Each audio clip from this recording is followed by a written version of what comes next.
আসসালামু আলাইকুম।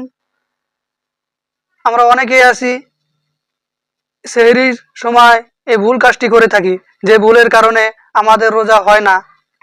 অনেকে এটাই ভেবে থাকি যে সেহরির সময় হলো ফজরের আজান শেষ হওয়া পর্যন্ত। যতক্ষণ পর্যন্ত ফজর আজান শেষ না হচ্ছে ততক্ষণ পর্যন্ত সেহরি খেলে কোনো অসুবিধা নেই। এটা একদম ভুল ধারণা। কেউ যদি ফজর আজানের পরে, ফজর আজান দিচ্ছে তখন যদি খানা খেতে থাকে তাহলে তার রোজা হবে না।